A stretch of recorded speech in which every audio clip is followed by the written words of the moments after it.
Smoking causes cancer. Smoking kills. புகைப்பிடித்தல் புற்றுநோயை உண்டாக்கும் மற்றும் உயிரை கொல்லும். Consumption of alcohol is injurious to health. மது அருந்துதல் உடல் நலத்திற்கு கேடு விளைவிக்கும். Be safe, don't drink and drive. பாதுகாப்பாக இருப்பீர், மது அருந்துவிட்டு வாகனம் ஓட்டாதீர்.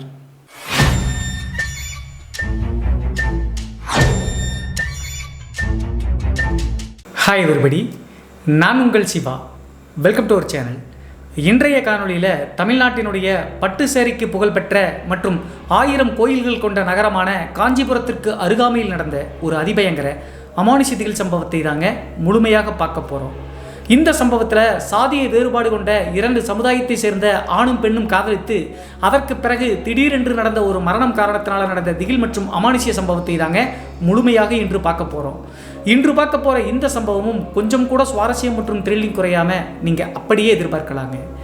இதுபோன்று உங்களுடைய வாழ்க்கையிலும் ஏதாவது திகில் சம்பவம் நடந்துருந்துச்சுன்னா இந்த மின்னஞ்சல் மூலியமாக அதை ஷேர் பண்ணலாங்க. ஒருவேளை மின்னஞ்சலில் டைப் பண்ணுறது கஷ்டமாக இருந்துச்சு அப்படின்னா நம்ம சேனலோட இன்ஸ்டாகிராம் லிங்கை கீழே டிஸ்கிரிப்ஷனில் கொடுத்துருக்கேங்க. அதில் போய் ஃபாலோ பண்ணிவிட்டு வாய்ஸ் நோட்டாக கூட ஷேர் பண்ணலாங்க. இது வரைக்கும் நம்ம சேனலை நீங்கள் சப்ஸ்கிரைப் பண்ணாமல் பார்த்துட்டு இருந்தாலும் சரி, புதிய பார்வையாளராக இருந்தாலும் சரி, வீடியோக்கு கீழே இருக்கக்கூடிய சப்ஸ்கிரைப் பட்டன் மற்றும் பெல் ஐக்கான் இரண்டையுமே கிளிக் பண்ணிருங்க. நம்ம ஷோக்குள்ள போலாம்.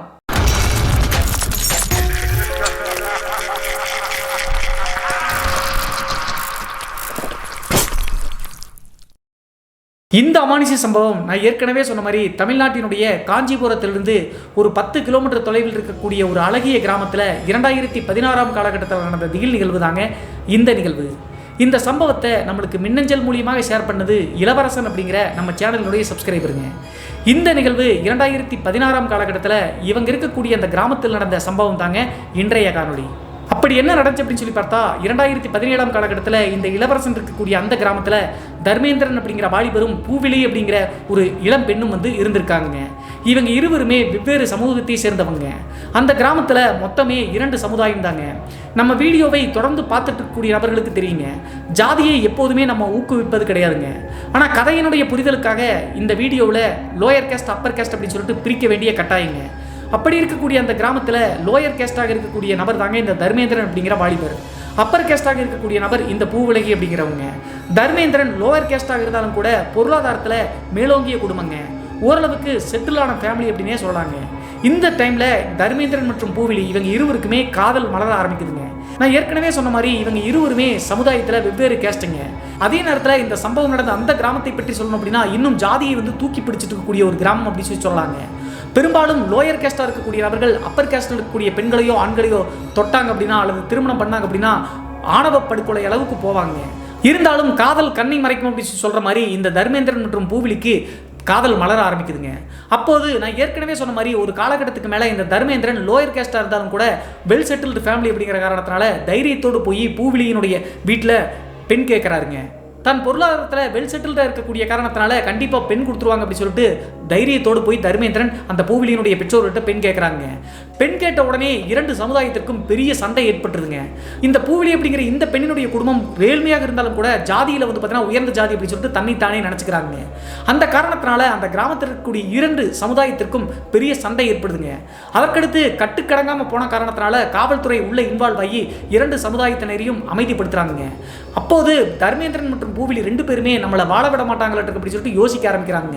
1 மாத காலகட்டம் கழிச்சு ஓரளவுக்கு கிராமம் அமைதியான பின்பு இருவருமே ஓடி போய் திருமணம் பண்ணலாம் அப்படின்னு சொல்லிட்டு முடிவெடுத்துறாங்க. அதே மாதிரி இந்த சம்பவம் நடந்து 1 மாத காலகட்டம் கழிச்சு பூவிலி மற்றும் தர்மேந்திரன் அந்த ஊரை விட்டு காலி பண்ணி சேலத்தில் இருக்கக்கூடிய ஒரு பர்டிகுலர் இடத்துல வாடகை வீடு எடுத்து தங்குறாங்க, யாருக்கும் தெரியாம மறைமுகமாக. அந்த டைமில் பூவிலியினுடைய பெற்றோர்களுக்கு தன்னுடைய உற்றார் உறவினர்கள் முன்னாடி பயங்கர அவமானம் ஆயிடுச்சுங்க. நான் ஏற்கனவே சொன்ன மாதிரி அவங்க அப்பர் கேஸ்டாக இருக்கக்கூடிய காரணத்தினால பங்காளிகள் மற்றும் உற்றார் உறவினர்கள் எல்லாமே அந்த வீட்டை ஒதுக்கி வைக்க ஆரம்பித்தாங்க. இது பெரிய பாதிப்பாகவே அவங்களுடைய அம்மாவுக்கும் அப்பாவுக்கும் இருந்திருக்குங்க. அது மட்டும் இல்லாமல் பூவிலிக்கு ஏற்கனவே கல்யாணமான ஒரு அக்கா இருந்திருக்காங்க, கை குழந்தையோடு ஒரு 2 வயசுல. இப்படி இருக்கும்போது அக்காவினுடைய கணவரும் ஜாதியில் ஊறி போனவர் அப்படிங்கிற காரணத்தினால அந்த பெண்ணை கொண்டு வாழா வெட்டியா பூவிலியினுடைய பெற்றோர்கிட்ட விட்டு போயிட்டாருங்க. உன்னுடைய தங்கச்சி இப்படி பண்ணிருச்சுல, எங்களுடைய குடும்பத்துக்கு நீ வேண்டாம் அப்படின்னு சொல்லிட்டு குழந்தையோடு கொண்டு விட்டு போயிட்டாங்க. அதற்கடுத்து பூவிலியினுடைய பெற்றோர்கள் மற்றும் சொந்தக்காரங்க எல்லாமே இவங்க எங்க அப்படி சொல்லிட்டு தேட ஆரம்பிச்சாங்க.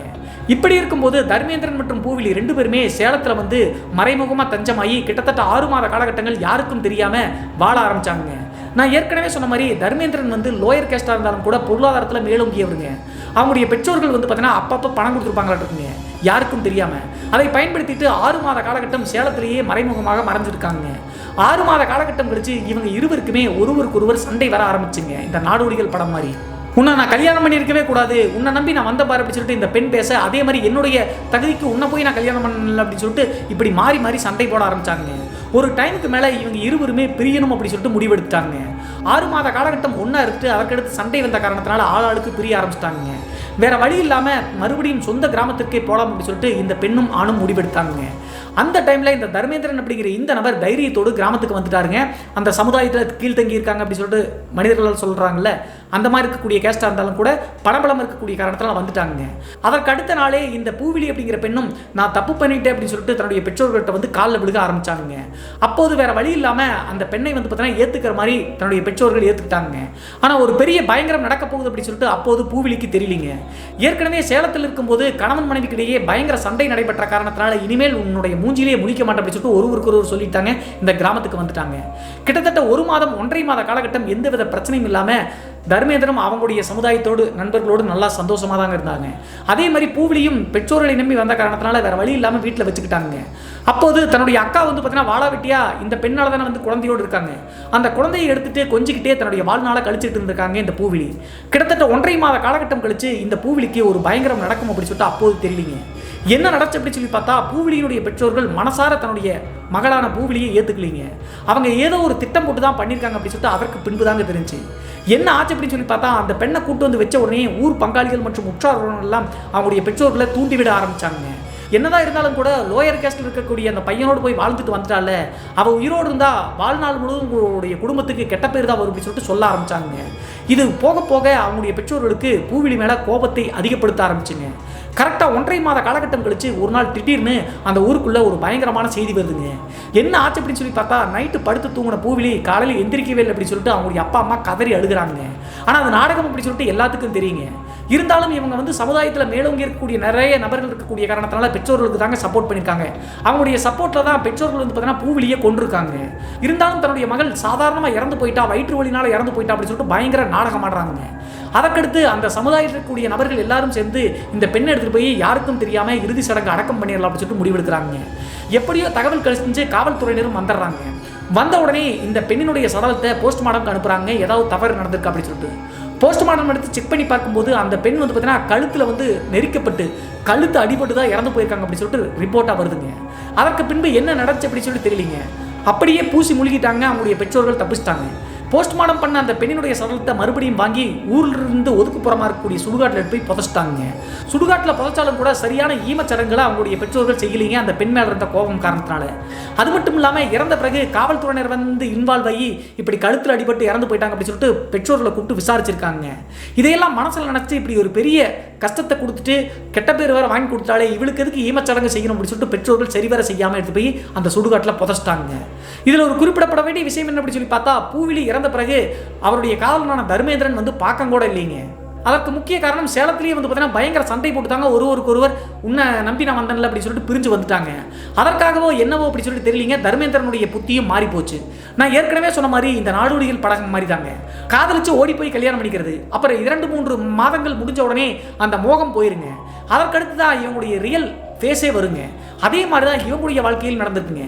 என்னதான் இருந்தாலும் கூட 6 மாத காலகட்டம் தன்னை நம்பி வந்த பெண்மணி இறந்த பிறகு அந்த இறுதி சடங்கு கூட இந்த தர்மேந்திரன் போகவே இல்லைங்க. இந்த டைமில் அந்த பெண் இறந்து கரெக்டாக 2 வார காலகட்டம் நார்மலாக தாங்க இருந்துச்சு. அந்த 2 வார காலகட்டம் கழிச்சு தான் பூவிலியினுடைய ஆட்டம் தொடங்குச்சு அப்படின்னே சொல்லலாங்க. ஆவியினுடைய ஆட்டம் என்ன நடந்துச்சு அப்படின்னு சொல்லி பார்த்தா சேலத்திலிருந்து கோவிஸ்ட் வந்து இவங்களுடைய அம்மா அப்பா வீட்டில் இருக்கும்போது அக்கா மகள் ஒருத்தங்க இருக்காங்க, 2 வயது கை குழந்தைன்னு சொன்னல. அந்த கை குழந்தையோடு தான் 1.5 மாத காலகட்டம் காலத்தை ஓட்டிகிட்டு இருக்காங்க. எப்போ பார்த்தாலும் அந்த குழந்தையை தூக்கி கொஞ்சிகிட்டே இருப்பாங்களா அவங்க. அது மட்டும் இல்லாமல் அந்த குழந்தையும் வந்து பார்த்தீங்கன்னா அவங்களுடைய சித்தி மேலே ரொம்ப பாசம் அதிகங்க. மழலை மொழியில் பேசினாலும் கூட விட்டு விட்டு சித்தி சித்தின்னு தான் கூப்பிடுவாங்க. சித்தி போனாங்க அப்படின்னா அம்மா கிட்ட கொடுக்க மாட்டாங்க, டக்குன்னு தாண்டிக்குவாங்க. அப்படி இருக்கும்போது பூவிலி இறந்து கரெக்டாக 2 வார காலகட்டங்கள் கழிச்சுங்க. அப்பப்போ அந்த அக்காவினுடைய மகளான கை குழந்தை வந்து பார்த்தீங்கன்னா திடீர்னு வீட்டுக்குள்ளே யாரும் இல்லாத இடத்த பார்த்து சிரிக்குதுங்க. அதே நேரத்தில் சித்தி சித்தி அப்படின்னு சொல்லிட்டு அது பாட்ட ஒரு பர்டிகுலர் இடத்த கை காமிச்சிட்டு பயங்கரமாக சிரிச்சிருக்குங்க. அந்த இடத்தை அவங்களுடைய பெற்றோர்கள் மற்றும் அக்கா பார்க்கும்போது அங்கே யாருமே இருக்கிறது கிடையாதுங்க, வெற்றிடமாக தான் இருந்திருக்கு. இந்த டைமில் தான் அவங்களுடைய பெற்றோர்களுக்கு சின்னதாக பயம் வர ஆரம்பிச்சிருக்குங்க. அது மட்டும் இல்லாமல் வீட்டுக்குள்ளே நைட் நேரத்தில் தூங்கும்போது அந்த பூவிலி அப்படிங்கிற பெண் அங்கங்கே வந்து அப்பியர் ஆகிற மாதிரி அவங்களுடைய அப்பாவுக்கும் அம்மாவுக்கும் தட்டுப்பட்டுருக்குங்க. இப்படி நடந்துட்டு இருக்கும்போது பயந்து போன அவங்களுடைய அக்கா என்ன பண்ணாங்க அப்படின்னா, அந்த குழந்தையை தூக்கிட்டு ஒரு வார காலகட்டத்திலேயே கணவர்கிட்ட மன்னிப்பு கேட்டு கணவர் வீட்டுக்கே போயிட்டாங்க. என்னுடைய தங்கச்சி தான் இறந்து போயிட்டால, இனிமேல் உங்களுக்கு என்ன பிரச்சனை அப்படின்னு சொன்ன காரணத்தினால அவங்களுடைய கணவரும் வந்து அக்காவையும் குழந்தையும் கூட்டிகிட்டு போயிட்டாங்க. அதற்கடுத்து பூவிலியினுடைய பெற்றோர்களுக்கு பயம் கொஞ்சம் அதிகமாக ஆரம்பிச்சுங்க. டெய்லி நைட்டு மற்றும் பகல் நேரத்தில் தன்னை தவிர அந்த வீட்டுக்குள்ளே பூவிலி இருக்கிற மாதிரியே அடிக்கடி டக்குன்னு கண்ணில் பார்க்குற மாதிரியே தட்டுப்பட்டுருக்குங்க. ஓரளவுக்கு பயந்து போயே இருந்திருக்காங்க. என்ன காரணம் அப்படின்னு சொல்லிட்டு உங்களுக்கே புரியும். அந்த பெண்ணினுடைய சாவில் இவங்களுடைய பெற்றோர்களுக்கும் சம்பந்தம் இருக்குங்க. இப்படி இருக்கும்போது ஒரு 4 நாள் 5 நாள் கழிச்சு ஏதோ சிட்டியில் வந்து பார்த்தீங்கன்னா மளிகை சாமான் வாங்கலாம் அப்படின்னு சொல்லிட்டு பூவிலியினுடைய பெற்றோர்கள் சாயந்தரம் ஒரு 4 மணி தோராயமாக வீட்டை பூட்டிட்டு சிட்டிக்கு போயிட்டாங்க. சிட்டிக்குள்ளே போயிட்டு மளிகை சாமான்கள்லாம் வாங்கிட்டு திரும்பி வீட்டுக்கு ஒரு 8 மணி தோராயமாக வந்திருக்காங்க. வந்த உடனே பைக்கை வந்து பார்த்தீங்கன்னா வீட்டு வாசல் நிறுத்திட்டு அவங்களுடைய அம்மா தான் வந்து வீட்டு கதவை திறந்திருக்காங்க. ஏற்கனவே மாலை 4 மணிக்கு போன காரணத்தினால வீட்டுக்குள்ள லைட் எல்லாம் போடலிங்க. கதவை திறந்து உள்ளே போய் லைட்டை போட்ட அடுத்த செகண்டுங்க அவங்களுடைய அம்மா வந்து பயங்கரமாக கையில் வச்சிருந்த மளிகை பொருட்கள்லாம் கீழே போட்டு கத்துறாங்க. அடுத்த நொடியே பூவிலியினுடைய அப்பாவும் என்ன ஆச்சு அப்படின்னு சொல்லிட்டு எட்டி வீட்டுக்குள்ளே போகலாம்னு சொல்லிட்டு நிலவாசல் பக்கத்தில் வந்ததாங்க. வந்த உடனே அவரும் கதறிட்டு கணவன் மற்றும் மனைவி 2 பேருமே ஓடி வந்து வாசல் நின்று பயங்கரமாக சத்தம் போடுறாங்க. அக்கம் பக்கத்தினர் எல்லாமே ஓடி வந்து என்னாச்சு அப்படின்னு சொல்லி கேட்குறாங்க. அப்போ அது பயந்துக்கிட்டே பூவிலி வந்து பார்த்தீங்கன்னா தூக்கு போட்டு தொங்குற மாதிரி உள்ளே நிற்கிறா அப்படின்னு சொல்லிட்டு 2 பேரும் ஒரு சேர சொல்கிறாங்க. உடனே இதை கேட்ட ஊர் மக்களும் மிரண்டு போயிட்டாங்க. அட்பாய்ஸில் அந்த பொண்ணு இறந்து போனா, அது மட்டும் இல்லாமல் அந்த பெண் இறந்து போனதுக்கு காரணம் பெற்றோர்கள் அப்படின்னு சொல்லிட்டு தெரியுங்க. அதனால் உண்மையிலேயே அந்த பெண்ணினுடைய ஆன்மா அங்கே நிற்கிதோ அப்படின்னு சொல்லிட்டு யாரும் உள்ளே போய் பார்க்க கூட ட்ரை பண்ணலீங்க. கிட்டத்தட்ட 1 மணி நேரம் 2 மணி நேரம் வரைக்கும் அந்த வாசல்லையே ஊர் மக்களோடு அவங்களுடைய பெற்றோர்கள் உட்காந்துருக்காங்க. அதற்கடுத்து ஊரில் இருக்கக்கூடிய சில இளைஞர்கள் ஒரு 3-4 பேர் தைரியத்தை வர வச்சுட்டு உள்ளே போய் பார்க்கலாம்னு சொல்லிட்டு நிலவாசலை தாண்டி உள்ளே போய் பார்க்குறாங்க. அப்படி போய் பார்க்கும்போது அங்கே எதுவுமே இல்லைங்க. ஆனால் பூவிலியினுடைய அம்மாவும் அப்பாவும் என்ன சொல்லியிருக்காங்க அப்படின்னு சொல்லி பார்த்தா, கதவை திறந்து லைட்டை போட்டு அடுத்த செகண்டே நடு விட்டத்தில் வந்து பார்த்தீங்கன்னா தூக்க போட்டு கண்ணை பிதுங்கின மாதிரி அந்த பெண்ணுடைய சடலத்தை பார்த்தோம் அப்படின்னு சொல்லியிருக்காங்க. அந்த டைம்லேயே ஊர் மக்களுக்கு ஒரு விதமான சந்தேகம் வந்துருச்சுங்க. போஸ்ட்மார்ட்டம் ரிப்போர்ட்லேயும் கழுத்து இருக்கப்பட்டு தான் அந்த பெண் இறந்து போனாங்க அப்படின்னு சொல்லிட்டு தகவல் வந்துச்சு. ஒருவேளை பூவிலி உயிரோடு இருக்கும்போது இவங்களுடைய பெற்றோர்கள் தான் தூக்கு போட்டு தொங்க விட்டு அதற்கு பின்னாடி கீழே படுக்க வச்சு நாடகம் ஆடி இருப்பாங்களோ அப்படின்னு சொல்லிட்டு ஒருவருக்கு ஒருவர் பேச ஆரம்பிச்சிட்டாங்க. அதற்கு பின்பு அவங்களுடைய பெற்றோர்களுக்கு ஆறுதல் கூட யாரும் சொல்லிங்க, அவங்களுடைய வீட்டுக்கு போயிட்டாங்க. அவங்க செஞ்ச பாவத்தை அவங்களே அனுபவிக்கிட்டு முடிச்சுட்டு அப்போது அந்த ஊரில் இருக்கக்கூடிய 3-4 வாலிபர்கள் உள்ளே போயிட்டு ஒன்றும் இல்லை அப்படின்னு சொன்ன காரணத்தினால வேற வழி இல்லாமல் வீட்டுக்குள்ளே போகிறாங்க. அவங்களுடைய பெற்றோர்கள் வீட்டுக்குள்ளே போன அவங்களுடைய பெற்றோர்கள் அன்றைய நாள் இருந்தே பயத்தோடு தாங்க இருந்திருக்காங்க. அடிக்கடி இரவு நேரத்தில் எந்திரிச்சு பார்க்கும் போதெல்லாம் பூவிலி அங்கே நிற்கிற மாதிரியும் இங்கே நிற்கிற மாதிரியும் இவங்களுக்கு தட்டுப்பட்டே இருந்திருக்குங்க. இவங்களுடைய அம்மா வந்து பார்த்தீங்கன்னா சாயந்தரம் ஒரு 7 மணி தோராயமாக சமைச்சிட்டு இருக்காங்க. வீட்டுக்குள்ளேயே தான் கிச்சன் இருக்கு. ஓட்டு வீடாக இருந்தாலும் கூட அங்கே தான் சமைச்சிட்டு இருக்காங்க. இவங்களுடைய அப்பா வேலைக்கு போயிட்டு இரவு ஒரு 8 மணி 9 மணி ஆயிடுச்சாட்டுங்க. அன்னைக்கு லேட் ஆயிடுச்சு. பைக்கில் வந்து எக்ஸல் தாங்க வச்சிருக்காரு. எக்ஸலில் வந்துட்டு இருக்காரு. அவங்களுடைய வீட்டுக்கு முன்னாடி இருக்கக்கூடிய அந்த ரோடு முழுவதுமே சிமெண்ட் ரோடு தாங்க. பெரும்பாலும் கிராமத்துல எல்லாம் ஊருக்குள் இருக்கக்கூடிய ரோடுகள் சிமெண்ட்டில் தாங்க போடுவாங்க. அந்த மாதிரி இருக்கக்கூடிய சிமெண்ட் ரோட்டில் அந்த எக்ஸலில் வந்து அவங்களுடைய அப்பா வந்துட்டு இருக்காருங்க. கரெக்டாக வீட்டினுடைய கொஞ்சம் தூரம் ஒரு 10 அடி 20 அடி டிஸ்டன்ஸ் முன்னாடி வந்துட்டு இருக்கும்போது அந்த முகப்பு வெளிச்சத்தில் வாசப்படியிலே வந்து பார்த்தீங்கன்னா தன்னுடைய இறந்து போன மகளான பூவிலி வந்து பார்த்தீங்கன்னா நட்டிக்கு அப்படி நின்றுட்டு இருக்கிற மாதிரி இவங்களுடைய அப்பா பார்க்குறாருங்க கண்ணுதிர்க்க. அதை பார்த்த உடனே மிரண்டு போயிட்டாருங்க. அடுத்த செகண்ட் என்ன நடச்சு அப்படின்னே தெரியலிங்க.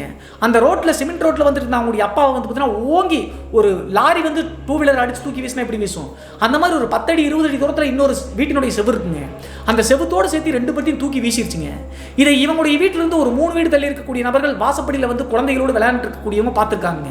நார்மலாக அந்த பூவிலியினுடைய அப்பாவும் அவங்களுடைய பைக்கும் தூக்கி ஒரு 10 அடிக்கு அப்படியே வீசுனா எப்படி இருக்கும் அந்த மாதிரி வீசுறத பார்த்துட்டு அடிச்சு பிடிச்சி ஓடி வந்திருக்காங்க. ஓடி வந்து பார்க்கும்போது அந்த செவுத்துல போய் பைக்கோடு அடிச்ச காரணத்தினால ஒரு கால் வந்து பார்த்தீங்கன்னா ஃப்ராக்சரே ஆயிடுச்சுங்க.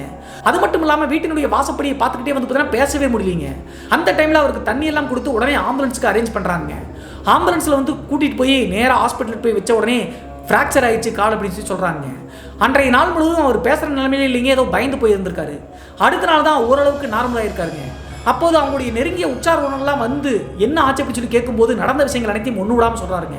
நான் வந்துட்டு இருக்கும்போது நம்மளுடைய வீட்டு வாசப்படிக்கு முன்னாடி பூவிலியை தத்ரூபமாக பார்த்தேன். பயத்தோடு வந்து பார்த்தீங்கன்னா என்ன பண்ணுறது அப்படின்னு சொல்லி யோசிக்கிறதுக்குள்ள பைக்கோடு சேர்த்து அப்படி தூக்கி வீசிடுச்சு அப்படின்னு சொல்லியிருக்காங்க. இதையே தான் இவங்களுடைய வீட்டிலிருந்து ஒரு 3 வீடு தள்ளி வாசல் உட்காந்துருந்த குடும்பத்தாரும் சொல்லியிருக்காங்க. அடுத்த நொடியே அந்த உற்சாரணங்கள் எல்லாத்துக்குமே புரிஞ்சிருச்சுங்க சீரியஸ்னஸ் என்ன அப்படின்னு சொல்லிட்டு. உடனே இறந்து போன பூவிலியினுடைய ஆன்மாவினுடைய ஆட்டம் தான் அப்படின்னு சொல்லிட்டு தெரிஞ்சிருச்சுங்க. இதற்கு மேலே விட்டோம் அப்படின்னா இவங்க இருவருக்கும் உயிருக்கு ஆபத்தாயிரும் அப்படின்னு சொல்லிட்டு தெரிஞ்சுக்கிட்டு அவங்களுடைய உற்சாரணங்கள்லாம் ஒரு பாதுகாப்பான திட்டத்தை திட்டுறாங்க. என்ன பண்ணுறாங்க அப்படின்னு சொல்லி பார்த்தா ஹாஸ்பிட்டலில் வந்து பார்த்தீங்கன்னா ஓரளவுக்கு அந்த லெக் வந்து ஃப்ராக்சர்லாம் நல்லானதுக்கு பின்னாடி நேராக அங்கேருந்து லோக்கல் மாந்திரிகவாதி ஒருத்தர் தெரிஞ்சவர் இருக்காருங்க. அவங்களுடைய கிராமத்துலேருந்து ஒரு 10-20 கிலோமீட்டர் தள்ளி அந்த மாந்திரிகவாதி கிட்ட போய் இதை நடந்த விஷயத்தை சொல்லலாம் அப்படின்னு சொல்லிட்டு அங்கே போகிறாங்க. அங்கே போன உடனே நடந்த விஷயங்கள் அனைத்தையும் சொன்ன உடனே அந்த மாந்திரிகவாதி வீட்டுக்கே வந்துட்டாருங்க. வந்து வீட்டை பார்த்த உடனே சொல்லிட்டாருங்க, அந்த இறந்து போன பெண்ணினுடைய ஆன்மா இங்கே தான் இருக்குது அப்படின்னு சொல்லிட்டு. அது மட்டும் இல்லாமல் பயங்கர உக்கரத்தில் இருக்குது, அதனுடைய பலி வேட்டை யார் யாருன்னு தெரியல அப்படின்னு சொன்ன உடனே இவங்களுடைய அப்பா அம்மாவுக்கு குறைநடிக்கி போயிடுச்சுங்க. சாவுக்கு நம்ம தானே காரணம், நம்மளை விடாதாட்டு அப்படின்னு சொல்லிட்டு பயந்து போயிட்டாங்க. அந்த டைமில் எங்களை நீங்கள் தான் காப்பாற்றணும் அப்படின்னு சொல்லிட்டு கேட்ட உடனே அந்த லோக்கல் மாந்திரிகவாதி என்ன பண்ணியிருக்காரு அப்படின்னா நடுசாம பூஜை ஒன்று நடத்தியிருக்காருங்க. அந்த பூஜையில் இவங்களுடைய வீட்டை சுற்றி மாந்திரிகை கட்டு மாதிரி போட்டாருங்க. எதற்காக வீட்டை சுற்றி போட்டார் அப்படின்னு சொல்லி பார்த்தா அந்த பூவிலி அப்படிங்கிற பெண் அவங்களுடைய வீட்டில் தான் இறந்து போனாங்க. அதனால தான் அந்த ஆன்மா அங்கேயே தஞ்சம் அடைஞ்சிட்டு இருக்கு, வீட்டுக்குள்ளே வராத அளவுக்கு சுற்றி மாந்திரியை கட்டு போட்டலாம் அப்படின்னு சொல்லிட்டு முடிவெடுத்து அந்த நடுஜாம பூஜையை நடத்தி வீட்டை சுற்றி மாந்திரியை கட்டு போட்டாருங்க. இவங்களுடைய வீட்டை பற்றி சொல்லணும் அப்படின்னா இவங்களுடைய வீடு இருக்குங்க, அதற்கடுத்து ஒரு 2-3 சைட் வந்து பார்த்தீங்கன்னா காலி இருந்தா, அதற்கடுத்த இன்னொரு வீடு இருக்குது. அந்த 3வது வீடுன்னு சொன்னல பைக்கோட தூக்கி வீசும்போது பார்த்தாங்கன்னு சொல்லலாம், அந்த மாதிரி தான் என்னுடைய வீடு இருக்குது. ஸோ அந்த காரணத்தால தான் வீட்டை சுற்றி மாந்திரியை கட்டு மாதிரி போட்டு விட்டாருங்க. இதற்கு பின்பு நீங்கள் பயப்பட வேணாம், அந்த ஆன்மா இனிமேல் உங்களை எந்த தொந்தரவும் வீட்டில் பண்ண முடியாது அப்படின்னு சொல்லியிருக்காங்க. அதற்கடுத்து நிம்மதி பெருமூச்சு விட்டு அவங்களுடைய பெற்றோர்களுக்கு அதற்கடுத்து வேற பிரச்சனை வர ஆரம்பிச்சுங்க. என்ன நடந்துச்சு அப்படின்னு சொல்லி பார்த்தா ஊருக்குள்ள நிறைய வயசானவங்க வந்து பார்த்தீங்கன்னா வீட்டு திண்ணைகளில் படுப்பாங்கல்ல, இந்த மாந்திரிகை பூஜை நடந்து ஒரு வார காலகட்டத்திலேயே ஊருக்குள்ள தகவல் பரவ ஆரம்பிச்சுங்க. அது என்ன தகவல் அப்படின்னு சொல்லி பார்த்தா அந்த திண்ணையில் படுத்திருக்கக்கூடிய பெரியவங்க எல்லாருமே இந்த பூவிலி அப்படிங்கிற பெண்ணினுடைய ஆன்மா வந்து அங்கங்கே தெருவில் வந்து நள்ளிரவு நேரத்தில் ஊசலாடிட்டு இருக்கு அப்படின்னு சொல்லிட்டு பேச ஆரம்பிச்சாங்க. அதுலேயும் சில பேர் தத்ரூபமாகவே பூவிலியினுடைய ஆன்மாவை பார்த்துருக்காங்க. இந்த தகவல் கிராமம் முழுவதும் பரவ ஆரம்பிக்குதுங்க. எதற்காக ஊருக்குள் இருக்கக்கூடியவங்களை பிரச்சனை பண்ண ஆரம்பிக்குது அப்படின்னு சொல்லிட்டு உங்களுக்கு புரிஞ்சிருக்கும். என்ன காரணம் அப்படின்னு சொல்லி பார்த்தா அவங்களுடைய பெற்றோர்கள் வந்து பார்த்தீங்கன்னா இப்படி லோயர் கேஸ்ட் இருக்கக்கூடிய பையன் கூட போயிட்டு வரல அப்படின்னு சொல்லிட்டு ஊர்க்காரங்களை தூண்டி விட்டு தான் அந்த பெற்றோர்கள் கொண்டாங்க. ஸோ ஊர்க்காரங்களையும் பழிவாங்கணும் அப்படின்னு சொல்லிட்டு திட்டத்தோடு தான் அந்த பூவிலியினுடைய ஆன்மா இருக்குங்க.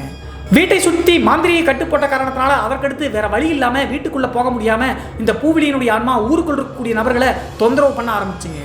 அது மட்டும் இல்லாமல் தன்னை காதலிச்ச தர்மேந்திரனுடைய வீட்லையும் இந்த பூவிலியினுடைய ஆன்மா பிரச்சனை பண்ண ஆரம்பிச்சுங்க. திடீர்னு இந்த தர்மேந்திரனுடைய அப்பா அம்மா வந்து பார்த்தீங்கன்னா 2-3 முறை தன்னுடைய வீட்டில் பூவிலியினுடைய ஆன்மாவை பார்த்ததாக தர்மேந்திரன் தான் சொல்லியிருக்காங்க. ஆனால் இந்த தர்மேந்திரன் அப்படிங்கிற இந்த நபருக்கு இந்த ஆன்மாக்கள் பேய்கள் மேலையெல்லாம் நம்பிக்கை கிடையாதுங்க. ஊர்க்காரங்கள்லாம் சொல்லும்போது அதை பெரிதுபடுத்தாமல் அலட்சியப்படுத்தித்தாங்க இருந்திருக்காரு. அது மட்டும் இல்லாமல் அவள் செத்துட்டா இனிமேல் நம்மளுக்கு தொந்தரவு ஒழிஞ்சு அப்படின்னு சொல்லிட்டு நினச்சிட்டு இருந்திருக்காருங்க. அதே நேரத்தில் தர்மேந்திரனுடைய பெற்றோர்கள் என்ன பண்ணாங்க அப்படின்னா அந்த பெண் இறந்த பிறகு இந்த பையனை பற்றியே பேசுகிறாங்களே, ஏதாவது கல்யாணம் பண்ணி வச்சிடலாம் அப்படின்னு சொல்லிட்டு உற்சாக உறவினர்கள் மூலியமாக பெண் தேட ஆரம்பித்தாங்க. இந்த டைமில் இருந்தால் தர்மேந்திரனுடைய குடும்பத்திற்கும் பிரச்சனை வர ஆரம்பிச்சுங்க. என்ன நடந்துச்சு அப்படின்னு சொல்லி பார்த்தா பெண் தேடிட்டு இருக்கும்போது தர்மேந்திரனுடைய தூரத்து சொந்தக்காரங்க கொடுத்தாங்க.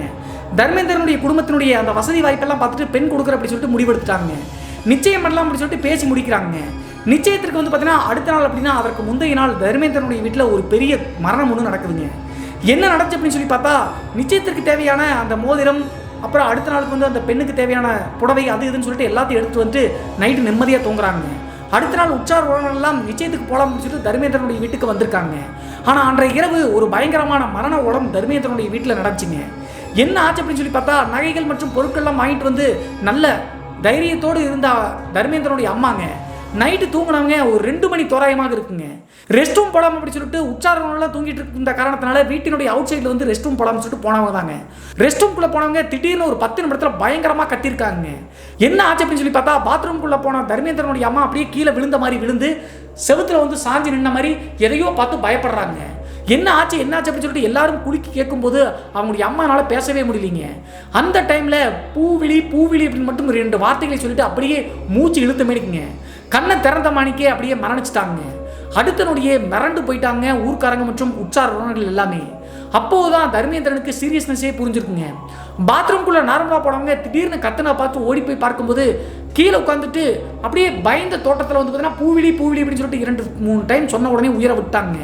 அப்போதான் தர்மேந்திரனுக்கு புரிஞ்சிருக்குங்க ஊர்க்காரங்க சொல்வதெல்லாம் பொய் கிடையாது, உண்மைதான் அப்படி சொல்லிட்டு. தன்னுடைய அம்மா சாகும்போது எதற்காக பூவிலி அப்படி சொல்லிட்டு பயந்த தோட்டத்தோடு 2-3 முறை சொல்லிட்டு உயிரை விட்டாங்க அப்படி சொல்லிட்டு. அது மட்டும் இல்லாமல் அந்த தர்மேந்திரனுடைய அம்மாவுக்கு எந்தவித நோயும் கிடையாதுங்க.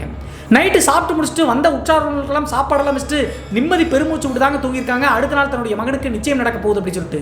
அப்படி இருந்த டைமில் தான் நள்ளிரவு நேரத்திலேயே பாத்ரூமில் போய் இப்படி விழுந்து அடுத்த நொடியே பூவிலி அப்படின்னு சொல்லிட்டு இறந்ததை பார்த்து ஊர் மக்கள் எல்லாத்துக்குமே தகவல் போக ஆரம்பிச்சுங்க. 2 சமுதாயத்தினருக்கும் புரிஞ்சிருச்சுங்க ஏதோ தப்பு நடக்க போகுது அப்படின்னு சொல்லிட்டு. இந்த ஒரு சம்பவம் மட்டும் கிடையாதுங்க. அதற்கடுத்து வரக்கூடிய 2 மாத காலகட்டங்களில் அந்த கிராமத்தில் மொத்தம் 5 மரணங்கள் ஏற்பட்டுச்சுங்க. அந்த 5 மரணங்களும் குறிப்பிட்ட மாதிரி ஊரில் வந்து பார்த்தீங்கன்னா எந்த சமுதாயமாக இருந்தாலும் சரிங்க, யாரோ ஒருத்தர் வீட்டில் சுப நிகழ்ச்சி நடக்கலாம் அப்படின்னு சொல்லிட்டு பத்திரிக்கை அடித்து ஏதாவது ஸ்டார்ட் பண்ணாங்க அப்படின்னா அந்த வீட்டில் ஏதாவது ஒரு துர்மரணம் நடத்துறதுங்க. அப்படி துர்மரணம் நடந்து அந்த சுப நிகழ்ச்சியே நின்று போயிருதுங்க. இது ஒரு வீட்டில் நடந்தால் பரவாயில்ல, 2 மாதங்களில் 5 வீடுகள் இருக்கக்கூடிய நபர்கள் வந்து 5 பேர் மரணிச்சிட்டாங்க. அப்போதுதான் ஊர் மக்களுக்கு ஓரளவுக்கு யூகிக்க முடிஞ்சுங்க. எங்கெல்லாம் கல்யாணம், காதுகுத்து, ஏஜ் அட்டன் பண்ணுறது, இந்த மாதிரி விசேஷம் நடக்குது அப்படின்னு சொல்லிட்டு வீட்டில் ட்ரை பண்ணுறாங்களோ அந்த வீட்டில எல்லாம் மரணம் ஏற்பட்டு அந்த சுப நிகழ்ச்சி நின்று போயிருதுங்க. அப்போதுதான் ஒட்டுமொத்த ஊர் மக்களும் சேர்ந்து இது ஏதோ பிரச்சனை இருக்கு அப்படின்னு சொல்லிட்டு முடிவெடுத்தாங்க. அதே நேரத்தில் இது எல்லாத்துக்கும் காரணம் இந்த இறந்து போன பூவிலியினுடைய ஆன்மாதான் அப்படின்னு சொல்லிட்டு கிராமத்தாருக்கு ஓரளவுக்கு புரிஞ்சிருச்சுங்க. அந்த காரணத்தினால அந்த 5 மரணங்கள் நடந்த பிறகு ஒட்டுமொத்த ஊர்க்காரங்களும் சேர்ந்து ஒரு மீட்டிங் மாதிரி அரேஞ்ச் பண்ணுறாங்க. என்ன பண்ணலாம், இப்படியே போச்சு அப்படின்னா ஊரே அழிஞ்சு போயிடும் அப்படின்னு சொல்லிட்டு பேச ஆரம்பிச்சாங்க. அந்த கூட்டத்தில் என்ன முடிவெடுத்தாங்க அப்படின்னு சொல்லி பார்த்தா, கேரளாவில் போய் ஏதாவது ஒரு நம்பூதிரியை, நல்ல ஸ்ட்ராங்கான நம்பூதிரியை கூட்டு வந்து அந்த பூவிலினுடைய ஆன்மாவை கட்டுப்படுத்தணும் அப்படின்னு சொல்லிட்டு முடிவெடுத்தாங்க. இப்படி பேசி முடிச்சுட்டு அடுத்த நாள் காலையிலேயே இந்த கூட்டத்தில் பேசினதை நிறைவேற்றும் வகையில் ஒரு 4-5 ஊர் பெரியவங்கெல்லாம் சேர்த்து கேரளாவை நோக்கி புறப்பட ஆரம்பிச்சாங்க. கேரளாவுக்கு போயிட்டு ஒரு நம்பூதிரியர்கிட்ட போய் நடந்த விஷயங்கள் அனைத்தையும் சொல்கிறாங்க. அவர் அங்கிருந்தே ஒரு ரிச்சுவல் மாதிரி பண்ணி பார்த்துட்டு இந்த பூவிலியினுடைய ஆன்மாவினுடைய ஆட்டம் எவ்வளவு பெருசாக இருக்குது அப்படின்னு சொல்லிட்டு கண்டுபிடிச்சிட்டாருங்க. அது ரொம்ப உக்கரமாக இருக்குது, சொந்த குடும்பத்தை மட்டும் இல்லாமல் ஒட்டுமொத்த ஊரையே அழிக்க அந்த ஆன்மா காத்துட்டு இருக்கு அப்படின்னு சொல்லியிருக்காங்க. அப்போது ஊர்க்காரங்க சந்தேகத்தின் அடிப்படையில் ஊரையே ஒட்டுமொத்தமாக ஏன் அழிக்க பார்க்குது அப்படின்னு சொல்லும்போது அதற்கான காரணத்தையும் அந்த நம்பூதிரி சொல்லியிருக்காருங்க. என்ன காரணம் அப்படின்னு சொல்லி பார்த்தா, நான் ஏற்கனவே சொன்ன மாதிரி பூவிலியை அவங்களுடைய பெற்றோர்கள் கொண்டிருந்தாலும் கூட தூண்டுதல் கொடுத்தது வந்து பார்த்தீங்கன்னா ஊர்க்காரங்க தானே. இப்படி லோயர் கேஸ்ட் இருக்கக்கூடிய பையனோட போயிட்டு வந்துட்டா அவளை கொன்று அப்போதான் இந்த பேர் உங்களுக்கு நீங்கும், இந்த குடும்பத்துக்கு நீங்கும் அப்படி சொல்லி அவங்களுடைய பெற்றோர்கள் போட்டு தள்ளினாங்க. அதனால தான் தன்னுடைய சாவுக்கு காரணமான யாரையும் விடக்கூடாது அப்படின்னு சொல்லிட்டு இந்த பெண்ணினுடைய ஆன்மா பண்ணுது அப்படின்னு சொல்லிட்டு அந்த நம்பூதிரி சொல்லியிருக்காருங்க. இதை கேட்ட உடனே அந்த ஊர் பெரியவங்க எல்லாத்துக்குமே கொலை நடுங்கி போயிடுச்சுங்க. நம்ம நினைச்சது சரிதான் அப்படின்னு சொல்லிட்டு இதை கட்டுப்படுத்த என்ன பண்ணணும் சுவாமி அப்படின்னு சொல்லி கேட்டிருக்காங்க. இப்போதைக்கு அவ்வளவு உக்கிரமாக இருக்கக்கூடிய ஆன்மாவை நம்ம சாதாரணமாக கட்டுப்படுத்த முடியாது. அதனால் இன்னும் 7-8 நாட்களில் அமாவாசை வருது. அமாவாசை டைமில் நான் நேராக வந்து பார்த்தீங்கன்னா என்னுடைய சிஷ்யர்களோடு ஊருக்கு வர்றேன். அது வரைக்கும் நீங்கள் எப்படியாவது சமாளித்து தான் ஆகணும் அப்படின்னு சொல்லிட்டு அந்த நம்பூதிரி சொல்லி அனுப்பிட்டாருங்க. அமாவாசை டைமில் நான் கண்டிப்பாக வர்றேன் அப்படின்னு சொன்ன காரணத்தினால இவங்களும் ஊருக்கு வந்துட்டாங்க. ஊருக்குள்ளே வந்து மறுபடியும் ஒரு கூட்டத்தை கூட்டி நடந்த விஷயங்கள் அனைத்தையும் சொல்கிறாங்க. அப்படி கூட்டத்தில் சொல்லிகிட்டே இருக்கும்போது அந்த கிராமத்தினுடைய எல்லை தெய்வமான வீரமாகாளியம்மன் அப்படின்னு சொல்லிட்டு ஒரு கோவில் இருக்குங்க. அந்த கோவிலினுடைய பூசாரி கொஞ்சம் வயசானவருங்க. அவர் என்ன பண்ணிட்டார் அப்படின்னா, என்ன நம்பாமல் நீங்கள் போய் வெளி ஸ்டேட்டில் போய் ஒரு ஆளை கூட்டு வர போகிறீங்களா அப்படின்னு சொல்லிட்டு பேசியிருக்காருங்க. அது மட்டும் இல்லாமல் அவன் வர்றதுக்கு 8 நாள்னு சொல்கிறான். நான் அதுக்கு முன்னாடியே பூவிலியினுடைய ஆன்மாவை, அந்த பெண்ணினுடைய ஆன்மாவை நான் அழிச்சிட்றேன் அப்படின்னு சொல்லிட்டு வீம்பா பேசியிருக்காருங்க. அப்போதே ஊர் பெரியவங்க அது ரொம்ப உக்கரமாக இருக்குப்பா, நீ எங்களுக்கு தெரியாமல் எதுவும் பண்ண வேணாம் அப்படின்னு சொல்லியிருக்காங்க. அவருக்கு ஓரளவுக்கு தாங்க இந்த மாந்திரிகம்லாம் தெரியும். யாருக்காவது நோய் வாய்ப்பட்டாங்க அப்படின்னா இந்த மந்திரிச்சு விடுறது அந்த மாதிரி தாங்க லெவலுக்கு தான் இருக்காரு. இப்படி இருக்கும்போது கரெக்டாக அந்த கூட்டம் முடிச்சு அடுத்த நாளே யாருக்கும் தெரியாமல் அந்த பூசாரி என்ன பண்ணியிருக்காரு அப்படின்னா, ஊரினுடைய ஒதுக்குப்புறமாக இருக்கக்கூடிய அந்த சுடுகாட்டுக்கு நள்ளிரவு நேரத்தில் அந்த பூவிலினுடைய சமாதிக்கு போயிருக்காருங்க. எதுக்காக போயிருக்காரு அப்படின்னு சொல்லி பார்த்தா, இவருக்கு தெரிஞ்ச அந்த மாந்திரிக வித்தைகளை சொல்லி அதை கட்டுப்படுத்தி அங்கேயே வந்து பார்த்தீங்கன்னா சுற்றி எருக்கலம் செடிகளை சமாதியிலே நட்டு விட்டா அது கட்டுப்படுத்திடலாம் அப்படின்னு சொல்லிட்டு முடிவெடுத்துருக்காருங்க. அதே மாதிரி நினச்ச இந்த பூசாரி யாருக்கிட்டையும் சொல்லாமல் அடுத்த நாள் இரவு ஊரில் எல்லாரும் தூங்கினதுக்கு பின்னாடி யாருக்கும் தெரியாமல் அந்த சுடுகாட்டில் இருக்கக்கூடிய பூவிலினுடைய சமாதிக்கு போயிருக்காருங்க. அந்த சமாதிக்கு போய் சுற்றி வந்து பார்த்தீங்கன்னா எருக்கலம் செடிகளை நட்டு விட்டு பூஜைகளை பண்ணியிருக்காருங்க. பூஜைகளை பண்ணவர் தாங்க. நைட்டு அதோட முடிஞ்சு அடுத்த நாள் காலையில் அந்த பூசாரியினுடைய மகன் வந்து பார்த்தீங்கன்னா தன்னுடைய அப்பாவை காண அப்படின்னு சொல்லிட்டு எல்லா பக்கமும் தேட ஆரம்பிக்கிறாருங்க. எல்லா பக்கமும் தேடி பார்த்து எங்கேயும் கிடைக்காத காரணத்தினால அப்போதுதான் ஊர் மக்களுக்கு ஒரு ஞாபகம் வந்திருக்குங்க. நான் வந்து அந்த சமாதியில் போய் அவளை அழிக்கிறேன் பாரு அப்படின்னு சொல்லி அந்த கூட்டத்தில் சொன்னார்ல, ஒருவேளை அங்கேகான போயிருப்பார் அப்படின்னு சொல்லிட்டு சந்தேகத்தின் அடிப்படையில் அந்த சுடுகாட்டில் இருக்கக்கூடிய பூவிலினுடைய சமாதிக்கு போகிறாங்க. அங்கே போய் பார்க்கும்போது அந்த சமாதிக்கு மேலேயே வாயில் வந்து ரத்தம் தள்ள தள்ள அப்படியே வந்து பார்த்தீங்கன்னா சமாதியில் ஒரு கல்லுமா இருக்குங்க. அந்த நடுக்கல்னு சொல்லுவாங்க. யாரையாவது புதைச்சாங்க அப்படின்னா தலைமையினுடைய அடையாளமாக அந்த நடுக்கலத்தை நட்டு வைப்பாங்க. அந்த கல்லில் சாஞ்ச மணிக்கே கண்ணை முழிச்ச மணிக்கு அப்படியே எதையோ பார்த்து பயந்த மணிக்கு அப்படியே உயிரை விட்டுருக்காருங்க. அதை பார்த்த உடனே ஊர் மக்கள் எல்லாருமே நடுநடுக்கி போயிட்டாங்க. எவ்வளவோ சொன்னமே கேட்க மாட்டேட்டானே அப்படின்னு சொல்லிட்டு அந்த பூசாரியும் கொண்டு வந்து ஊருக்குள்ளே வச்சு ஈமச்சடங்கெல்லாம் செஞ்சு எடுத்து போய் அடக்கம் பண்ணிட்டாங்க. அடக்கம் பண்ணி ஒரு 4 நாள் 5 நாள் கழிச்சுங்க இந்த பூசாரியினுடைய மகன் ஓரளவுக்கு குடிக்கக்கூடிய பழக்கம் இருக்குங்க. மது பழக்கத்துக்கு அடிமையானவர். தன்னுடைய அப்பாவை வந்து பார்த்தீங்கன்னா இப்படி அநியாயமாக கொண்டுட்டாலே, அந்த ஆன்மா கொன்றுச்சே, அவருடைய சமாதியை வந்து நான் தரமட்டா ஆக்குவேன் அப்படின்னு சொல்லிட்டு போதையில் உளறி இருக்காருங்க. அப்போதும் ஊர் மக்கள் எல்லாருமே சொல்லியிருக்காங்க, ஏதாவது எங்களுக்கு தெரியாமல் போய் பண்ணிடாதரா, இப்படி வீம்பா போய் பண்ணி தான் உன்னுடைய அப்பா உயிரை விட்டாரு, நீயும் போயிடாத, அது பயங்கர உக்கரமாக இருக்குது அப்படின்னு சொல்லியிருக்காங்க. ஆனால் அவங்களுடைய அப்பா இறந்து ஒரு வார காலகட்டம் கழிச்சு ஒரு நாள் ஃபுல்லாக குடிச்சிட்டு அந்த சமாதியை வந்து பார்த்தீங்கன்னா நாசம் பண்ணலாம் அப்படின்னு சொல்லிட்டு மம்முட்டியோடு போயிருக்காருங்க. அப்படி அவர் மம்முட்டி எடுத்துட்டு அந்த சுடுகாட்டை நோக்கி போயிட்டு கூடியதை அந்த கிராமத்தை சேர்ந்த சிறிய இளைஞர்கள் விளையாடும் போது பார்த்துருக்காங்க. கிட்டத்தட்ட ஒரு அரை மணி நேரம் 1 மணி நேரம் கழிச்சு யதார்த்தமாக பக்கத்தில் இருக்கக்கூடிய பெரியவங்ககிட்ட எல்லாம் சொல்லியிருக்காருங்க. அந்த குடிச்சிட்டு இருந்த மாமா வந்து பார்த்தீங்கன்னா மம்முட்டி எடுத்து சுடுகாட்டை நோக்கி போறாரு அப்படின்னு சொல்லிட்டு. அப்படி சொன்ன உடனே புரிஞ்சிருச்சுங்க, அவர் சொன்னதை நிறைவேற்றும் வகையில் அங்கே தான் போயிருக்காரு அப்படின்னு சொல்லிட்டு. உயிருக்கு ஆபத்தை ஏற்பட்டுருமா அப்படின்னு சொல்லிட்டு ஊரில் இருக்கக்கூடிய நிறைய ஆண்கள் ஓடி போய் அந்த சமாதியில் போய் பார்க்குறாங்க.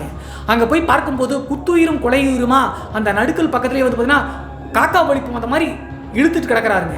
உடனே அந்த பூசாரியினுடைய மகனை அவசரமாக ஊருக்குள்ளே கூட்டிகிட்டு வராங்க. கூட்டிகிட்டு வந்து என்னடா பண்ணலாம் அப்படின்னு சொல்லிட்டு யோசிச்சுட்டு உடனே கேரளாவில் இருக்கக்கூடிய நம்பூதிரிக்கு ஃபோன் பண்ணுறாங்க. இப்படி லோக்கல் பூசாரி வந்து பார்த்தீங்கன்னா உங்களை கூட்டு வந்த காரணத்தினால கோவிச்சுட்டு போய் அங்கே போய் பண்ணார், இறந்து போயிட்டாரு. இப்போது ஒரு வார காலகட்டம் கழிச்சு அந்த பூசாரியினுடைய மகனும் அந்த சமாதியை அழிப்ப அப்படின்னு சொல்லிட்டு மம்முட்டி எடுத்துகிட்டு போனார். இப்படி குத்துயிரும் குழையுருமா உயிருக்கு போராடிட்டு இருக்காரு அப்படின்னு சொன்ன உடனே அங்கே காவல் தெய்வமாக இருக்கக்கூடிய வீரமாகாளியம்மன் கோவிலுக்கு கூட்டிகிட்டு போய் அந்த பையனை உட்கார வைங்க அப்படின்னு சொல்லியிருக்காங்க. அப்படி சொன்ன அடுத்த செகண்டே ஊர் மக்கள் எல்லாருமே துடிச்சிட்டு இருக்கக்கூடிய பூசாரியினுடைய மகனை அந்த வீரமாகாளியம்மன் கோவிலினுடைய மண்டபத்துக்குள்ள கூட்டிட்டு போறாங்க. உள்ள அந்த மண்டபத்துக்குள்ள என்ட்ரியான அடுத்த செகண்டே அந்த காக்கா வலிப்பு வந்த மாதிரி துள்ளிட்டு இருந்த அந்த பூசாரியினுடைய மகன் ஓரளவுக்கு நார்மலா கட்டுக்குள்ள வந்துட்டாருங்க. அதற்கடுத்து இதுதான் ஒரே வழி அப்படின்னு சொல்லிட்டு அந்த வீரமாகாளியம்மன் கோவிலை திறந்து விட்டு அந்த மண்டபத்தில் படுக்க வச்சிட்டாங்க. கிட்டத்தட்ட அரை மணி நேரம் கழிச்சு இந்த நபர் வந்து பார்த்தீங்கன்னா நார்மலா இருக்காருங்க. நார்மலான பிறகு அந்த பூசாரியினுடைய மகனை அங்கே தங்க வைக்க வேண்டாம் அப்படின்னு சொல்லிட்டு ஊர் மக்கள் பேச ஆரம்பிச்சாங்க. ஏன்னா பயங்கரமா குடிச்சிருக்காரு. அந்த கோவில்ல குடிகாரங்கள் யாருக்கும் அனுமதி கிடையாதுங்க. அந்த காரணத்தினால ஆளாளுக்கு பேசின காரணத்தினால பூசாரியினுடைய மனைவி தன்னுடைய மகனை நானே கூட்டு போற அப்படின்னு சொல்லிட்டு அழுதுட்டு வீட்டுக்கு கூட்டு வராங்க. கரெக்டா கோவிலை விட்டு ஒரு 10 அடி தாங்க வெளியே வந்தாரு. வெளியே கூட்டு வந்த அடுத்த செகண்டே பயங்கர ஆவேசமா கத்த ஆரம்பிச்சிட்டாருங்க இந்த பூசாரியினுடைய மகன். அந்த டைம்ல என்னடா ஆச்சு அப்படின்னு சொல்லி கேட்கறதுக்குள்ள சொல்லட்டிக்கிட்டு உடம்பு அப்படியே நடு ரோட்ல வந்து பார்த்தீங்கன்னா சம்மணம் போட்டு உட்காந்துட்டாருங்க. அந்த டைம்லயே சுத்தி இருந்து பார்க்கக்கூடிய நபர்களுக்கு புரிஞ்சிருச்சுங்க அந்த நபருடைய உடம்புல ஏதோ இறங்கிருச்சு அப்படின்னு சொல்லிட்டு. உடனே என்னடா ஆச்சு அப்படின்னு சொல்லிட்டு கேட்ட அடுத்த செகண்டே நான் பூவிலி வந்திருக்கேன்டா, என்னை கட்டுப்படுத்துறதுக்கு வெளியூர்ல இருந்து கூட்டு வர்றீங்களா, அவன் வர்றதுக்குள்ளேயே என்னுடைய சாவுக்கு காரணமான எல்லாத்தையும் நான் போட்டு தள்ளிடுவேன் அப்படின்னு சொல்லி சொல்லுதுங்க. அது மட்டும் இல்லாமல் 8 நாளில் எத்தனை உயிர் பலி விழுக போகுதுன்னு மட்டும் பாருங்க அப்படின்னு சொல்லிட்டு ஆவேசமாக அந்த பூசாரியினுடைய மகனுடைய உடம்பு பூவிலினுடைய ஆன்மா சொல்லுதுங்க. சொல்லிட்டு அடுத்த நொடியே வீரமாகாளியம்மனுடைய திருநீர் எட்டு வரலாம் அப்படின்னு சொல்லிட்டு உள்ளே ஓடுறாங்க அந்த பூசாரியினுடைய மனைவி. உள்ளே ஓடிட்டு திருநீரை எடுத்துட்டு பக்கத்தில் வரக்குள்ளேயே டக்குன்னு அந்த பூசாரியினுடைய மகனுடைய உடம்புல இருந்து பூவிலினுடைய ஆன்மா விலகிருச்சுங்க. அப்போதிலிருந்தே ஊர் மக்கள் அனைவருக்கும் பயம் வர ஆரம்பிச்சிருச்சுங்க. அதற்கடுத்து அன்றைய இரவு ஒட்டுமொத்த கிராமம் பயத்தில் வந்து சாப்பிட்டு முடிச்சுட்டு தூங்க ஆரம்பிச்சாங்க. காலையில் எந்திரிச்சு பார்க்கும்போது கிராமம் முழுவதும் பயங்கர மரண ஓலமுங்க. என்ன ஆச்சு அப்படின்னு சொல்லி பார்த்தா பூவிலினுடைய அம்மா அப்பா இருக்காங்க இல்லையா, அவங்க 2 பேரும் சேர்ந்து விஷத்தை குடிச்சு வந்து பார்த்தீங்கன்னா அவங்களுடைய வீட்டில் இறந்து போயிட்டாங்க. காலையில் 6 மணி 6:30 மணிக்கெல்லாம் அவங்களுடைய வீட்டிலேருந்து வெளியே வந்துருவாங்க எப்போதுமே. ஆனால் 10 மணி வரைக்கும் அவங்களுடைய அம்மாவும் அப்பாவும் வெளியே வராத காரணத்தினால சந்தேகத்தின் அடிப்படையில் பக்கத்து வீட்டுக்காரங்கெல்லாம் வந்து பார்த்தீங்கன்னா தட்டி வீட்டுக்குள்ளே போய் பார்க்குறாங்க. வீட்டுக்குள்ளே போய் பார்க்கும்போது மருந்து குடிச்சு இறந்து போயிட்டாங்க. களைக்கொல்லி வந்து பார்த்தீங்கன்னா வீட்டில் வச்சுருக்காங்க அவங்களுடைய தோட்டத்துக்கு பயன்படுத்துவதற்காக. அந்த களைக்கொல்லியை குடிச்சுட்டாங்க 2 பேரும் இறந்து போயிருக்காங்க. உண்மையிலேயே அவங்களுடைய பெற்றோர்கள் வந்து பார்த்தீங்கன்னா தன்னுடைய மகளுடைய ஆன்மாவது நான் பழி வாங்குவேன்னு சொன்ன காரணத்தினால பயந்து போய் இப்படி குடிச்சாங்களா, அல்லது மனசு வந்து பார்த்தீங்கன்னா தான் செஞ்சது தப்பு நினச்சி குடிச்சாங்களா அப்படின்னு சொல்லிட்டு தெரியலீங்க. ஆனால் மரணிச்சு போயிட்டாங்க. அதற்கடுத்து வெளியூர் இருக்கக்கூடிய அவங்களுடைய அக்காவை கூப்பிட்டு வந்து அவங்களுடைய அம்மா அப்பாவை இறுதி சடங்கு கூட சரியாக செய்யலிங்க. அவசரமாக இந்த ஊருக்குள் இருந்தால் தனக்கும் ஆபத்து அப்படி சொல்லிட்டு நினச்ச பூவிலினுடைய அக்கா இறுதி சடங்கு வந்து பார்த்தீங்கன்னா பேருக்கு செஞ்சுட்டு அப்போதே அந்த ஊரை விட்டு கிளம்பி கணவனுடைய ஊருக்கு போயிட்டாங்க. இந்த சம்பவம் நடந்து கரெக்டாக 3 நாள் தாங்க. 3ஆவது நாள் இரவு இன்னொரு பயங்கரம் நடந்துச்சுங்க. இந்த தர்மேந்திரன் அப்படிங்கிறவனுடைய அம்மா வந்து பார்த்தீங்கன்னா இறந்து போயிட்டாங்க இல்லையா, இறந்து போன காரணத்தினால இந்த நிச்சயமெல்லாம் நின்று போச்சு. அவருக்கு பொண்ணு பார்த்த இடத்துல இல்லை. அதே மாதிரி பூவிலினுடைய அம்மா அப்பா இறந்து 3 நாள் கழிச்சு எங்கேயோ வெளியூர் போயிட்டு பைக்கில் வந்துட்டு இருந்திருக்காருங்க. நான் ஏற்கனவே சொன்ன மாதிரி நல்ல வசதியான நபருங்க. பைக்கில் வந்துட்டு இருந்தவர் கரெக்டாக இந்த கிராமத்துக்கு கிட்டத்தட்ட ஒரு 3-4 கிலோமீட்டர் தள்ளி முன்னாடி மெயின் ரோடு இருக்குங்க. அந்த மெயின் ரோட்டில் என்ன நடந்துச்சு அப்படின்னு சொல்லிட்டு தெரியலங்க. வண்டி வந்து பார்த்தீங்கன்னா பிரேக் டவுன் ஆன மாதிரி சாஞ்சிருக்கு. அப்படியே கீழே வந்து விழுந்திருக்காரு. விழுந்த அடுத்த செகண்டே என்ஜினில் வந்து பார்த்தீங்கன்னா ரோட்டோடு சேர்ந்து உராச்சின காரணத்தினால தீ பிடிச்சா எப்படின்னு தெரியலிங்க. பெட்ரோல் டேங்க்கும் வந்து பார்த்தீங்கன்னா கீழே லீக்கேஜ் ஆன காரணத்தினால டக்குன்னு பைக்கோடு சேர்த்து தீ பிடிச்சிருச்சுங்க. தீ பிடிச்ச காரணத்தினால பைக்கோடு சேர்ந்து விழுந்த இந்த தர்மேந்திரன் பூவிலினுடைய காதலனும் வந்து உடம்புலாம் பெட்ரோல் பட்டு பயங்கர கத்திக்கிட்டே வந்து பார்த்தீங்கன்னா தீயில கருகின மாதிரி கருகி இருக்காருங்க. ரோட்டில் போகிறவங்க எல்லாருமே ஓரளவுக்கு காப்பாற்றி எடுத்து போய் ஹாஸ்பிட்டலில் சேர்த்துன உடனே உள்ளூர்காரங்க எல்லாருமே ஓடி போய் பார்க்க போகிறாங்க. ஹாஸ்பிட்டல் எடுத்து போய் சேர்த்து ஒரு மணி நேரம் கூட தாக்கு பிடிக்கலீங்க. எப்படா ஆச்சு அப்படின்னு சொல்லி கேட்க அந்த நபரும் தர்மேந்திரன் அப்படிங்கிற பூவிலினுடைய காதலும் பூவிலி அப்படின்னு சொல்லிட்டு 2-3 டைம் சொல்லிட்டு அப்படியே உயிரை விட்டாராங்க. இதற்கு அடுத்த செகண்டே ஒட்டுமொத்த ஊர்க்காரங்களும் பயந்து போயிட்டாங்க. வாடகை வீட்டில் இருந்த வெளியூர்காரங்க எல்லாமே ஊரை காலி பண்ணிடலாம் அப்படின்னு சொல்லிட்டு பேச ஆரம்பிச்சிட்டாங்க. பூவிலினுடைய அம்மா அப்பாவும் இறந்து போயிட்டாங்க, காதலிச்ச காதலனும் இறந்து போயிட்டாங்க, தர்மேந்திரனுடைய அம்மாவும் இறந்து போயிட்டாங்க. அதே மாதிரி அந்த சுப நிகழ்ச்சி நடந்த கிட்டத்தட்ட ஒரு 5 குடும்பத்திலிருந்து பேர் இறந்து போனாங்க. கிட்டத்தட்ட ஒரு 2-3 மாத காலகட்டத்தில் ஒரு 15 மரணங்கள் நடந்திருக்குங்க. அதற்கடுத்து ஊரில் குழந்தைகளோடு இருக்கக்கூடியவங்க எல்லாமே பக்கத்து ஊரில் போய் கொஞ்ச நாள் தஞ்சம் அடைச்சிடலாம் அப்படின்னு சொல்லிட்டு வீட்டை காலி பண்ணுற அளவுக்கு போயிடுச்சுங்க. கரெக்டாக பூவிலினுடைய காதலன் தர்மேந்திரன் இறந்து கிட்டத்தட்ட 1 நாள் 2 நாள்லேயே அமாவாசை வந்துருச்சுங்க. கேரளாவில் இருக்கக்கூடிய நம்பூதிரி அந்த அமாவாசை காலகட்டங்களில் வரேன்னு சொன்னார்ல, அதே மாதிரி சொன்ன மாதிரியே வாக்குறுதியை நிறைவேற்றும் வகையில் வந்துட்டாருங்க. வந்த உடனே ஒட்டுமொத்த ஊர் மக்களும் அந்த நம்பூதிரியினுடைய காலை பிடிச்சி அழுகுறாங்க. அழுத உடனே அந்த நம்பூதிரி என்ன சொல்லியிருக்காரு அப்படின்னா, என் காலில் விழுந்து பிரயோஜனம் இல்லை, நம்மளை காப்பாற்ற வேண்டியது அந்த வீரமாகாளி அம்மன் தான் அப்படி சொல்லியிருக்காங்க. அந்த ஆன்மாவை கட்டுப்படுத்த என்னுடைய மாந்திரிக சக்தி மட்டும் பத்தாது, இந்த எல்லை தெய்வமான வீரமாகாளி அம்மனுடைய உறுதுணையும் வேணும் அப்படி சொல்லிட்டு நேராக கோவிலுக்கே ஒட்டுமொத்த ஊர்க்காரங்களோடு சேர்த்து அந்த கோவிலுக்குள்ளே போய் யாக குண்டங்களாக வளர்த்துறாருங்க. அந்த யாக குண்டத்தை நடத்திட்டு இருக்கும்போது ஊர் மொத்தம் அப்போ அங்கே தாங்க இருக்காங்க. அந்த டைமில் கரெக்டாக யாக குண்டம் நடத்தி ஒரு 1 மணி நேரம் தாங்க இருக்கும். அந்த பூசாரியினுடைய மகன் வந்து பார்த்தீங்கன்னா மயானத்தை வந்து இடிப்பேன்னு சொல்லிட்டு போனவர், அவருடைய உடம்புல தான் நான் எல்லாத்தையும் கொல்ல போகிறேன்னு சொல்லிச்சு. அதே நபருடைய உடம்புல மறுபடியும் பூவிலினுடைய ஆன்மா இறங்கிடுச்சுங்க. கோவிலுடைய வெளியிருந்து பயங்கர ஆவேசமாக கத்துறாருங்க. கத்துன உடனே அந்த யாக குண்டம் நடத்த அதனால் தாங்க முடியலைங்க. அதற்கடுத்து அந்த நம்பூதிரியினுடைய உத்தரவின் பேரில் பேயாடிட்டு இருக்கக்கூடிய பூசாரியினுடைய மகன் கொண்டு வந்து அந்த யாக குண்டத்துக்கு முன்னாடி உட்கார வைக்கிறாங்க. உட்கார வச்சு, உன்னுடைய ரத்த வெறி இன்னும் அடங்கலையா, இத்தனை பேர்த்த ஒட்டுமொத்தமாக கொண்டுட்ட, 2-3 மாசத்துல கிட்டத்தட்ட ஒரு 15 பேர்த்த கொண்டுட்டியே, இனிமேலும் உன்னுடைய ஆட்டத்தை நீடிக்க விடமாட்டேன் அப்படின்னு சொல்லிட்டு இந்த நம்பூதிரி தைரியத்தோடு பேசுறாருங்க. அப்போது என்னை ஏமாத்தின அந்த கொடூரனையும் கொண்டுட்டேன், என் அம்மா அப்பாவையும் கொண்டுட்டேன், இந்த ஊர்க்காரங்களுடைய தூண்டுதலின் பேரில் தானே என்னுடைய அம்மா அப்பா வந்து என்னை கொண்டாங்க, அதனால இந்த ஒட்டுமொத்த ஊரையும் விடமாட்டேன் அப்படின்னு சொல்லிட்டு பயங்கரமாக மறுபடியும் ஆவேசமாக சொல்லுதுங்க. அதற்கடுத்து இது சரிப்பட்டு வராது அப்படின்னு சொல்லிட்டு அந்த வீரமாகாளி அம்மனுடைய அருளால ஓரளவுக்கு கட்டுப்படுத்தி கடைசியாக அந்த பூசாரியினுடைய மகனுடைய உச்சந்தல முடியை வந்து பார்த்தீங்கன்னா அப்படி கொத்தோட பிச்சுட்டாருங்க. பிச்சு ஊரினுடைய ஒதுக்குப்புறமா ஒரு பட்டு போன புளிய மரம் இருக்குங்க. அந்த புளிய மரத்தில் எடுத்து போய் அந்த ஆணியில சேர்த்து அடிச்சு விட்ட பின்னாடி இந்த நம்பூதிரி இன்னொருத்தி வார்த்தையை சொல்றாருங்க. இந்த மரமும் இடமும் புறம்போக்கு இடமா அப்படின்னு சொல்லி கேட்கும்போது ஆமா அப்படின்னு சொல்லியிருக்காங்க. இதோட விட்டோம் அப்படின்னா எப்பயாவது அந்த ஆணியை பிடுங்கி விட்டோம் அப்படின்னா பூவிலினுடைய ஆன்மா வீருண்டு வெளியே வரும். வந்துச்சு அப்படின்னா இன்னும் மரணங்கள் அதிகமாகும். அதனால இந்த ஆணி அடிச்ச மரத்தோடு சேர்த்து தீய வச்சு கொளுத்திட்டோம் அப்படின்னா அதற்கு பிறகு ஒட்டுமொத்தமாக அழிஞ்சு போயிடும் அப்படின்னு சொல்லிட்டு நம்பூதிரி சொல்றாருங்க. அப்படியே செய்யட்டும் அப்படின்னு சொல்லிட்டு 2 சமுதாயத்தினரும் சொல்லிட்டாங்க. ஏன்னா 2 சைடும் வந்து பாதிப்புகள் ஏற்படுது பூவிலியினுடைய ஆன்மா காரணத்தினால. அதற்கடுத்து ஒட்டுமொத்த ஊர் மக்களும் பெட்ரோல் மண்ணெண்ணெய் அப்படின்னு சொல்லிட்டு அந்த பட்டு போன புளிய மரத்தில் ஆணி அடித்த புளிய மரத்தில் ஊற்றி விடுறாங்க. ஊற்றி விட்டு அந்த வீரமாகாளி அம்மனுடைய யாக கூடத்தில் இருக்கக்கூடிய நெருப்பு கொண்டு வந்து இங்கே பற்ற வைக்கிறாங்க. பற்ற வச்சு அந்த புளிய மரத்தை வந்து பார்த்தீங்கன்னா எரிய விடுறாங்க. எரிய விடும்போது அவ்வளவு துர்நாற்றம் அடிக்கிறாங்க. சுற்றி வந்து வேடிக்கை பார்த்துட்டு இருந்த மக்களுக்கு. அது மட்டும் இல்லாமல் அந்த மரம் வந்து பார்த்தீங்கன்னா உயிரோடு நபரை கொடுத்தா எப்படி இப்படி குலுங்கும், அந்த மாதிரி குலுங்கிருக்குங்க தீயில படும்போது. அதற்கடுத்து அந்த மரம் சுத்தமாக சாம்பலான பிறகு ஒரு குடுவையில் ஓரளவுக்கு சாம்பல் எடுத்துகிட்டு போய் முக்கூடல், அதாவது 3 சங்கமிக்கக்கூடிய இடத்துல வந்து பார்த்தீங்கன்னா இந்த சாம்பலை கரைச்சிருங்க. அதற்கு பின்பு பூவிலியினுடைய ஆன்மா இங்கே வரவே முடியாது அப்படின்னு சொல்லிட்டு அந்த நம்பூதிரி சொல்லிட்டு அந்த சாம்பலை பெரியவங்க முன்னாடி கொடுத்துட்டு போயிட்டாருங்க. அப்போது அந்த ஊர் மக்கள் எல்லாரும் சேர்ந்து ஒரே வழியாக ராமேஸ்வரத்துக்கே எடுத்து போய் கரைச்சிடலாம் அப்படின்னு சொல்லிட்டு, ஏன்னா அந்த பெண்ணுக்கு ஈமச்சடங்குலாம் செய்யலையே இல்லையா, அதனால் புண்ணியமாக போகட்டும் அப்படின்னு சொல்லிட்டு அந்த குடுவை எடுத்துகிட்டு போய் ராமேஸ்வரத்தில் ஊர் மக்களோடு சேர்ந்து கரைச்சிட்டு வந்திருக்காங்க. அப்படி கரைச்சிட்டு வந்த பின்னாடி தான் இந்த பூவிலியினுடைய ஆன்மாவினுடைய ஆட்டம் அந்த ஊருக்குள்ளே அடங்கியிருக்குங்க. இந்த நிகழ்வுக்கு பின்பு பூவிலியினுடைய ஆன்மா யாருக்கும் தட்டுப்படலைங்க, யாருக்கும் தொந்தரவு பண்ணல. 2016ஆம் காலகட்டத்தில் இந்த சம்பவம் நடச்ச பிரதர். இப்போதும் எங்களுடைய கிராம மக்கள்கிட்ட யாருக்கிட்ட பூவிலி அப்படின்னு சொல்லிட்டு பேர் சொன்னாலும் நடுநடுங்குவாங்க அப்படின்னு சொல்லிட்டு இந்த சம்பவத்தை சொல்லி முடிச்சாருங்க இளவரசன் அப்படிங்கிற நம்ம சேனலுடைய சப்ஸ்கிரைபர். இந்த சம்பவத்தில் நம்ம தெரிஞ்சுக்க வேண்டியது என்ன அப்படின்னு சொல்லி பார்த்தா, என்னதான் அந்த ஆன்மா வந்து ஊருக்குள்ள அத்தனை பேர்த்த பழி வாங்கி கொண்டாலும் கூட அந்த பெண்ணுக்கு நடந்தது அநீதி தாங்க. நான் ஏற்கனவே நிறைய வீடியோக்களில் சொல்லியிருக்கேங்க. அந்த ஜாதி அப்படிங்கிற அரக்கனால தான் அந்த பூவிலியினுடைய உயிர் அப்பாவித்தனமாக போச்சு. ஊர்க்காரங்க எல்லாமே தூண்டி விட்டு கீழ் ஜாதி பையனை போயிட்டு வந்துட்டா அவளை கொன்று அப்பதான் அவன் குடும்பத்துக்கு அவமானம் இருக்காதுன்னு சொல்லி தூண்டி விட்டே கொண்டுட்டாங்க. அதே மாதிரி பூவிலியை காதலிச்ச தர்மேந்திரன் செய்ததும் பெரிய தவறுங்க. இச்சைக்காக மோகத்திற்காக பயன்படுத்திட்டு அந்த பெண்ணை தூக்கி வீசின காரணத்தினால தான் அந்த நபரும் இறந்தாருங்க. அந்த நபருடைய சாவுல யாருக்கும் வருத்தம் இருக்காது அப்படின்னு தான் நானும் நினைக்கிறேங்க.